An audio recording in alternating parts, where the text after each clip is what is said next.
Happy Friday, everybody. It's been a long week. Time to put that cell phone in a drawer, grab a beer, and run some trains on the downtown spur.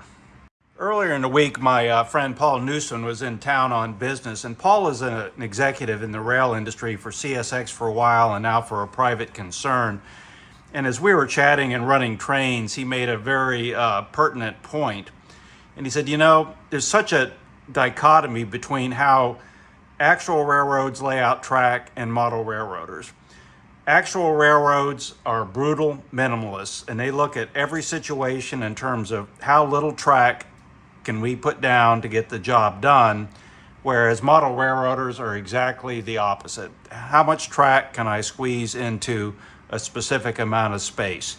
So it's really an interesting disconnect there. And my personal preference is more the prototype railroad way of doing things. I just think it's more interesting and looks better. Which brings us to the subject of today's video.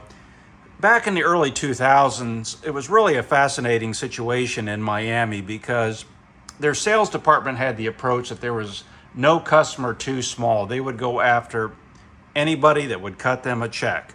And it really made for some fascinating model railroad opportunities. And getting to Paul's comments, what they realized is you don't even need a turnout, you don't need a spur in order to serve those customers. As long as you could get the customers to come to you, you were in business. And it's the age-old team track concept. So what they would do is at slower points along the line, they would make arrangements to drop off boxcars and reefers for these one-car customers. And once the cars were spotted there, they would call the customer and the customers would unload them. So back in 2006, when I was rail fanning, they had a couple reefers at the end of the line.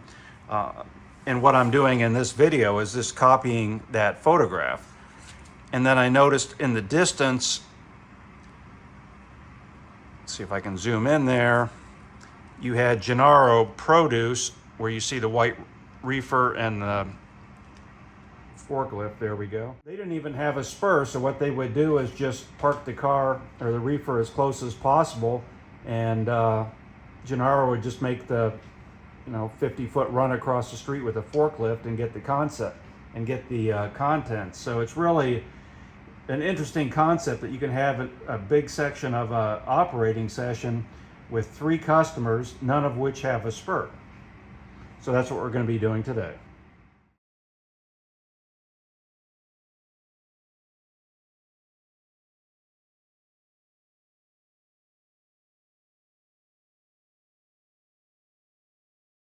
Part of the fascination for me with the downtown spur is all these small mom and pop produce distributors that you had up and down the downtown spur. And we're going to be using the team track concept to service a couple of them. Right here at the very end of the line, they would dump cars, and produce customers would come in with pickups and small refrigerated trucks and unload them. Gennaro Produce is here. They don't have a spur, so they would spot a car there and just run forklifts across the street. So what I'm going to do is assume that most of the work has been done already. We're going to bring the typical 13 to 15 car train all the way down and spot him on the runaround. And then I'm going to bring the engine back and grab the 3 cars for the team track situation and shove them back down here.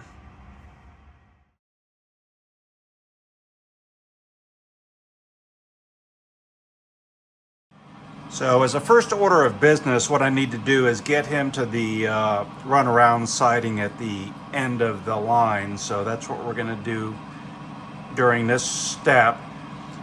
Typically during that period, they had trains 13, 14, 15 cars long. So we're coming up on 13th Avenue here.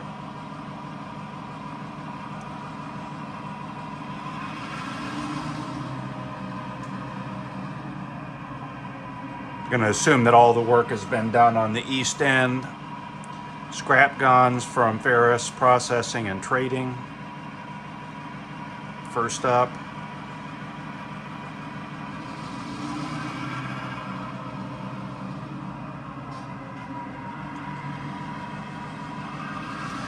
Next up, we've got some loaded LPG tanks stuck in the middle of the train for safety from sun gas.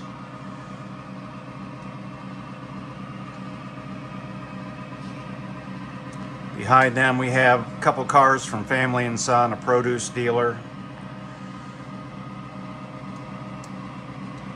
That's the boxcar and the vegetable oil tank. The old utility guns have scrap from Miami Iron and Metal. And then finally, the stars of today's show, the 3 reefers that we're going to be switching out at the end.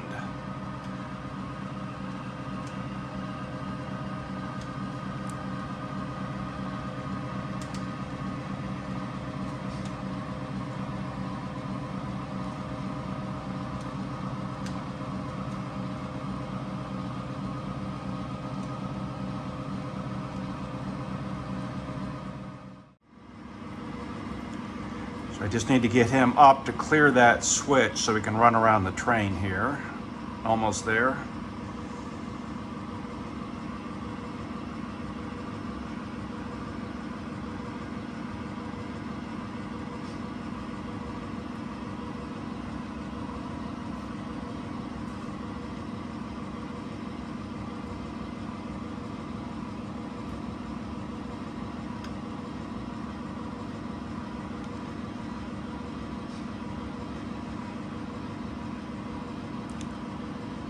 The conductor has probably gotten off long before now and is waiting at this switch.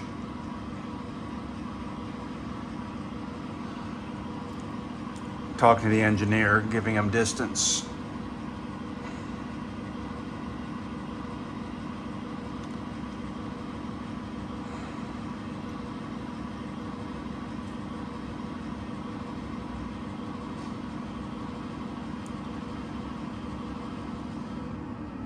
And that should do it.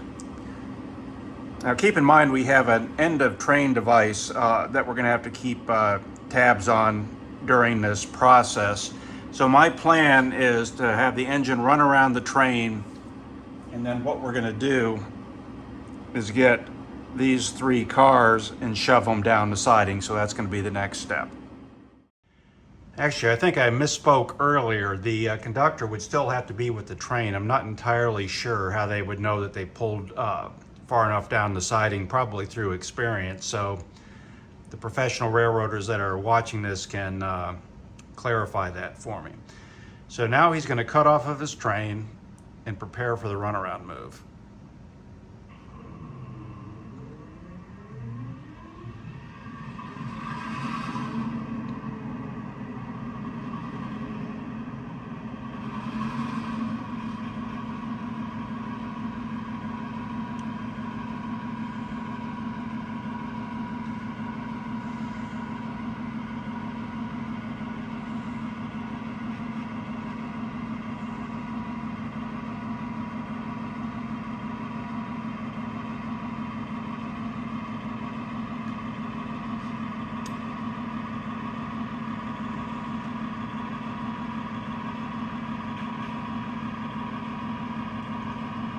We've got enough room there. The conductor gets off, unlocks the turnout, inspects it, throws it, and then back we go.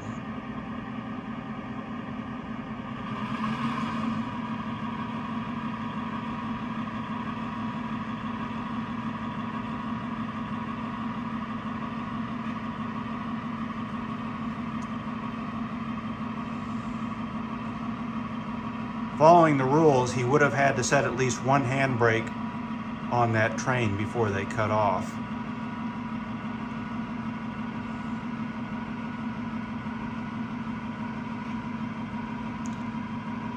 I keep wondering if they rely on train air. I ask the question over and over, and I keep getting told the same thing. No, they don't rely on train air. They set the handbrake.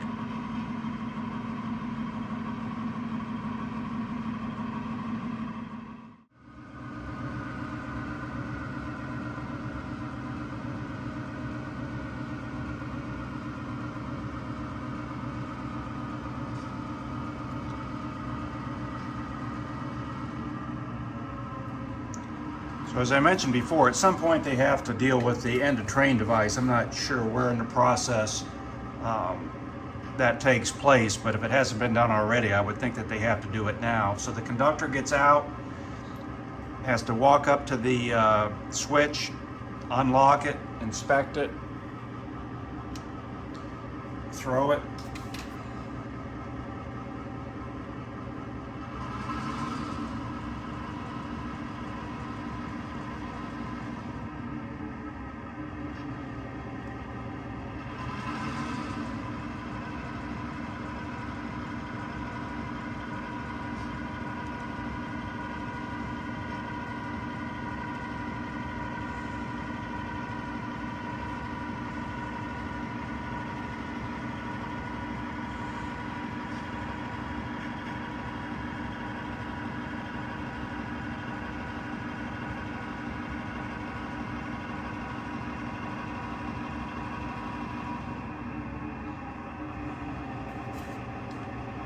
More walking, throws it back. Now we're going to pull those three.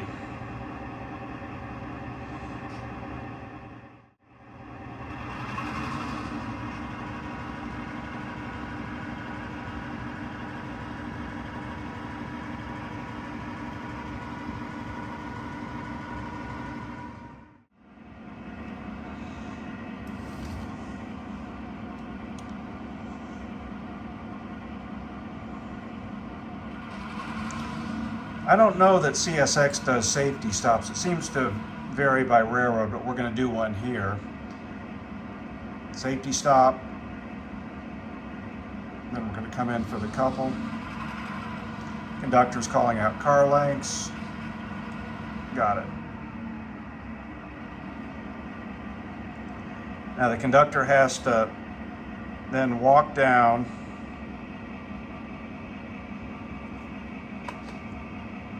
and uncouple the three reefers.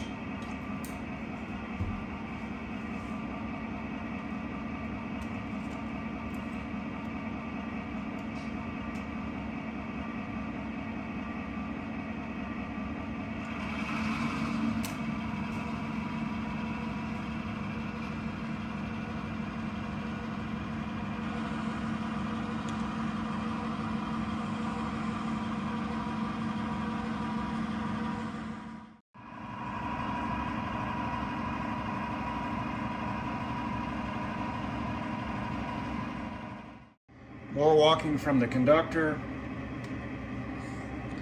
Throw the switch. And we need to shove these to the other end of the line.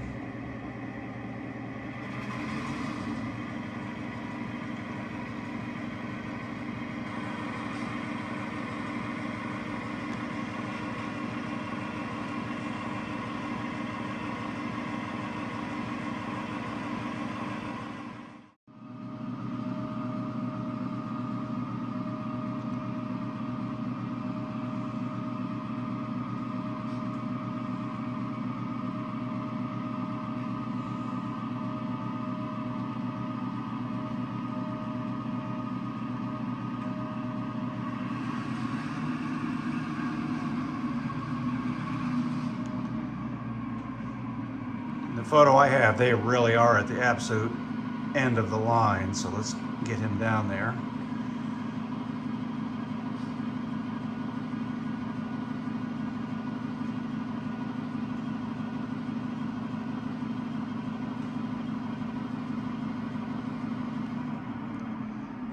And there we go.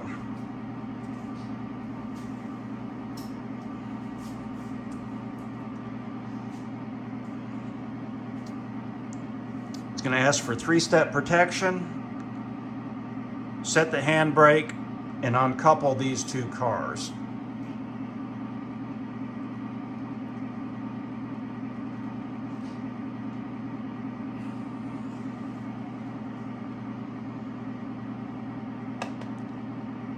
And once that's done, he's going to pull up and get as close to Gennaro Produce as he can for that spot.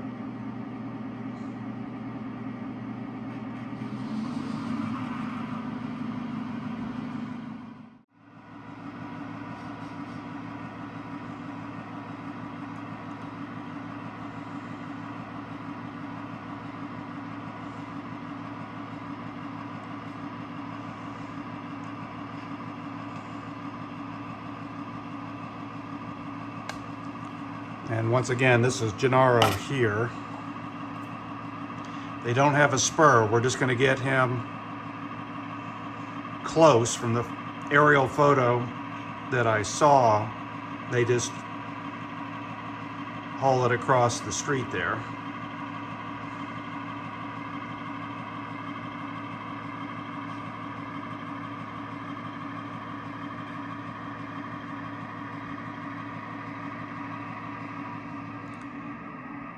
And again, we'll ask for 3-step, and he's going to set the handbrake,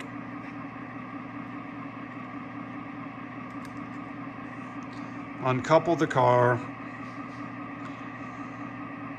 I'm guessing that at this point they put the end of the train device on that gondola. So now he's going to run back to the train. They're going to do an air test and head home.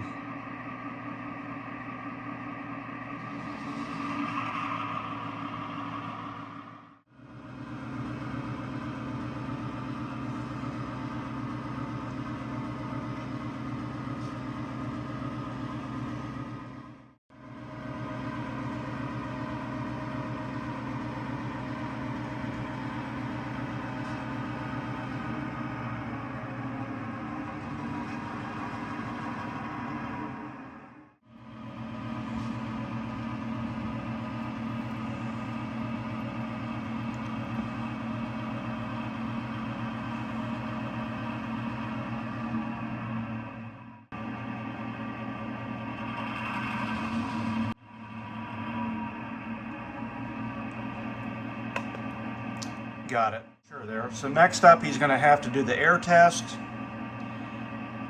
And we will head back. He will work sun gas and then go back to the yard.